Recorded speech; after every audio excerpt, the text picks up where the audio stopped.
നല്ല ടേസ്റ്റി ആയിട്ടുള്ള വളരെ പെട്ടെന്ന് തന്നെ ചെയ്തെടുക്കാൻ പറ്റുന്ന ഒരു പുളിയിഞ്ചിയുടെ റെസിപ്പിയാണിത്.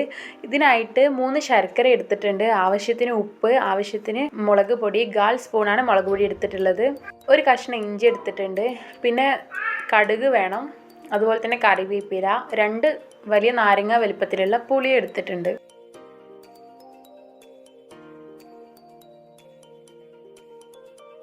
പുളിയിലേക്ക് നമുക്ക് കുറച്ച് വെള്ളം ഒഴിച്ചു കൊടുക്കണം. നല്ല ചൂടുള്ള തിളച്ച വെള്ളം തന്നെ ഒഴിച്ചു കൊടുക്കണം. അത് നന്നായിട്ട് കുതിരാൻ വേണ്ടിയിട്ടാണ്.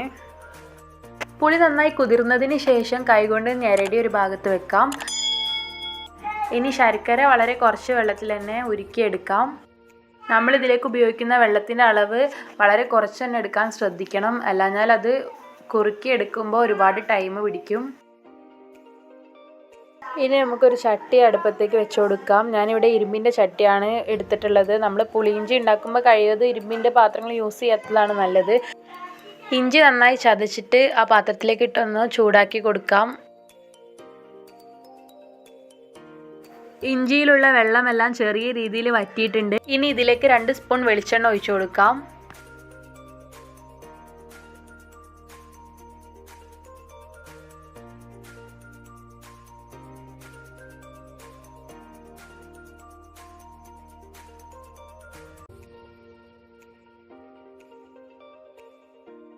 ഇഞ്ചി ഒന്ന് മൊരിഞ്ഞ് വന്നാൽ അതിലേക്ക് ഇനി പുളിവെള്ളമാണ് ചേർത്ത് കൊടുക്കുന്നത്.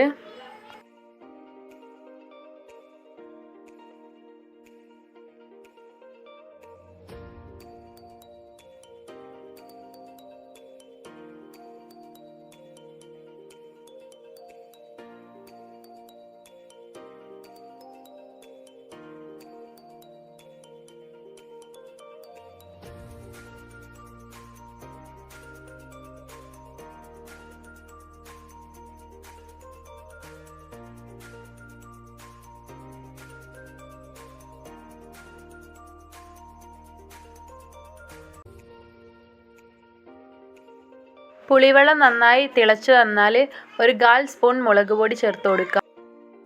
പാകത്തിനുള്ള ഉപ്പും കൂടി ചേർത്ത് കൊടുക്കണം.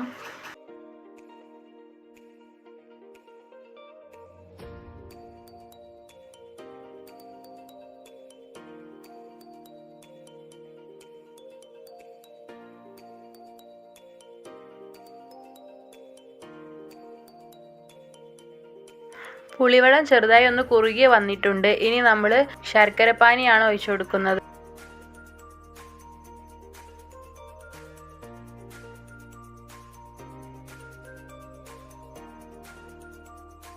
ഇതെല്ലാം കൂടി ഒന്ന് നന്നായി കുറുക്കിയെടുക്കാം. നിങ്ങൾ ഇതുവരെ ഈ ചാനൽ സബ്സ്ക്രൈബ് ചെയ്യാത്തവരാണെങ്കിൽ പ്ലീസ് ഒന്ന് സബ്സ്ക്രൈബ് ചെയ്യുക, ലൈക്ക് ചെയ്യുക, ഷെയർ ചെയ്യുക.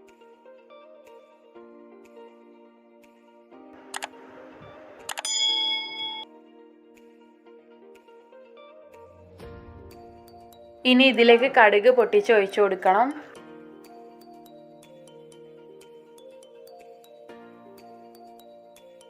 ഒരു പാത്രത്തിലേക്ക് 1.5 ടേബിൾ സ്പൂൺ വെളിച്ചെണ്ണ ഒഴിച്ചു കൊടുത്ത് അതിലേക്ക് കടുകും കറിവേപ്പിലയും ഇട്ട് പൊട്ടിച്ച് ഇതിലേക്ക് ഒഴിച്ചു കൊടുക്കാം.